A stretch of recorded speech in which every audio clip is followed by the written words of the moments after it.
Your commentator is Basil Rysdale.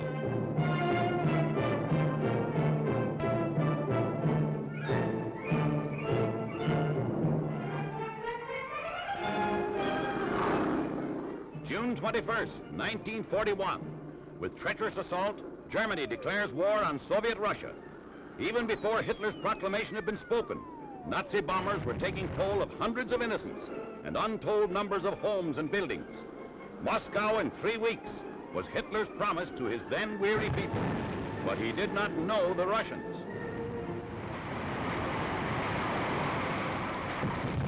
With lightning-like speed, the Red Army assembled and went into action.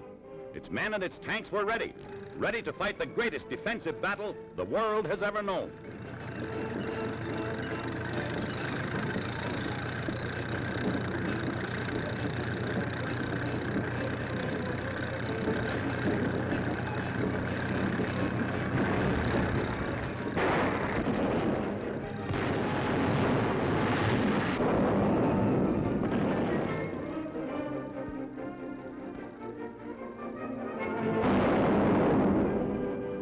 Experts held little hope for Russia's resistance, but the Soviet answered with guns and prisoners. Prisoners amazed at the Red Army fury. Prisoners disillusioned and weary. Every man, woman, and child in Russia joined in the fight. In the Urals, women manned the munition factory machines, doing the work of their men who had left to face the foe. And they looked ahead, for Russian winters are bitter, and troops must keep on the move. Skis were cut, shaped, and made ready. Tanks reconditioned for more duty.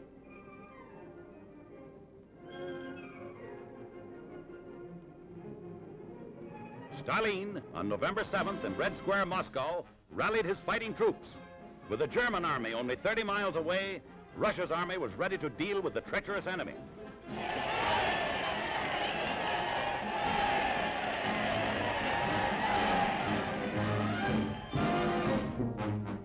From Red Square to the battlefront, that was the order of the day.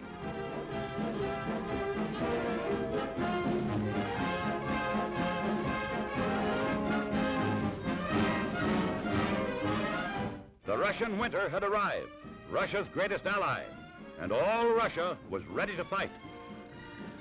The Germans had been stopped and hurled back. They had lost their first great battles of the war. Skillful Russian gunnery and unending vigilance had stymied the German blitz.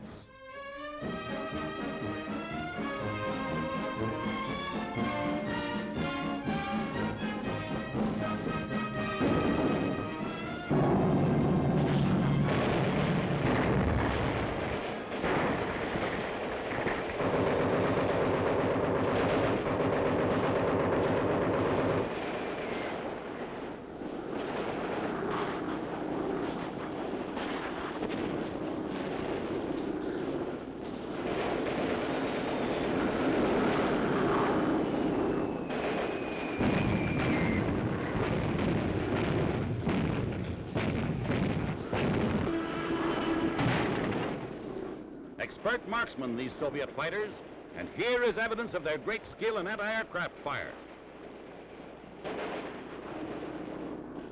Russia's soldiers know that bitter winter warfare is just old-fashioned warfare. They understand camouflage. They have the will to fight. Here the fateful and incredible parallel to the Napoleonic campaign occurred. Here the Nazi spearhead that had taken Rostov and forced it to flee for safety was broken.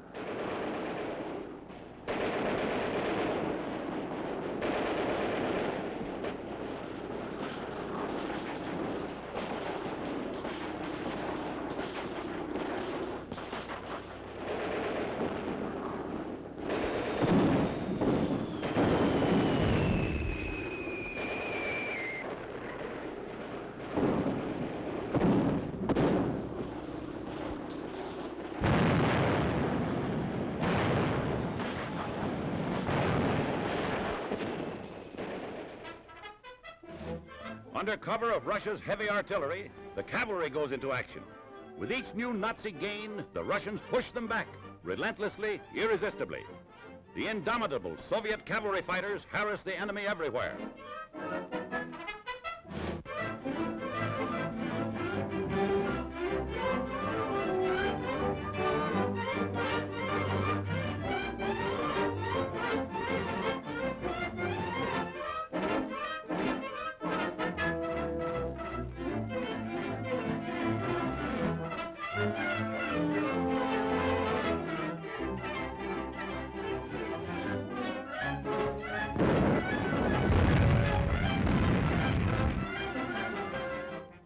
While the Luftwaffe is grounded, the Soviet Air Force, manned by skilled fighter pilots, joins the great defensive. Men trained to fight to the last. Men who can stand the bitter winds and biting cold. Soviet airmen, skilled and fearless, ready and willing to give their all to knock out the enemy.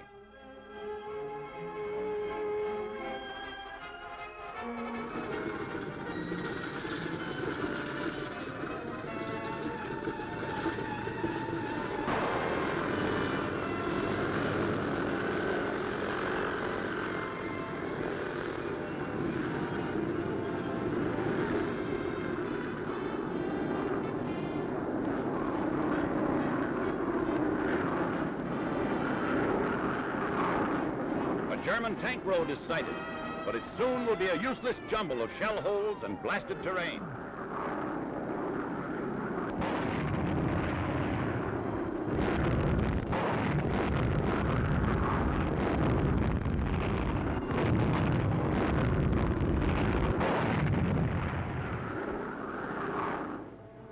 Now, before an electrified world, Russia in full fury launches its offensive.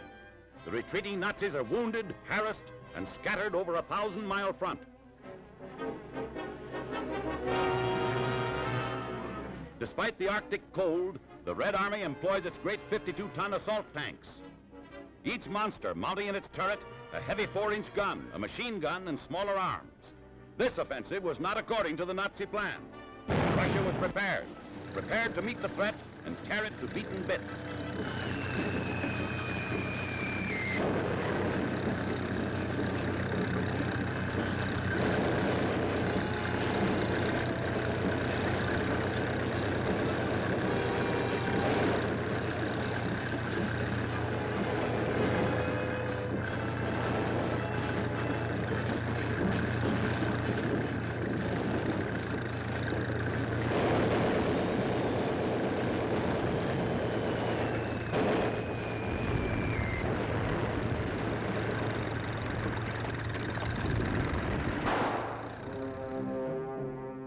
Many villages are devastated, but in the evacuation of German troops, in the great battles that rage to and fro, the Nazis leave behind a mass of material that they would have dearly loved to reclaim, had not the Soviet taken charge.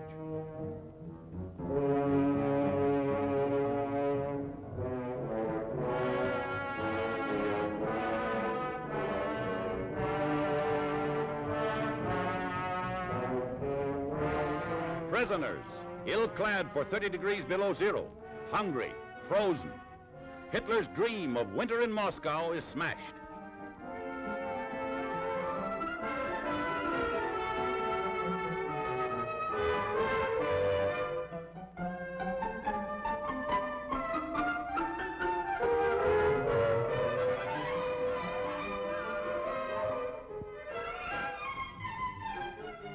Forlorn and bewildered, captured Nazi troops now await the command of their victors.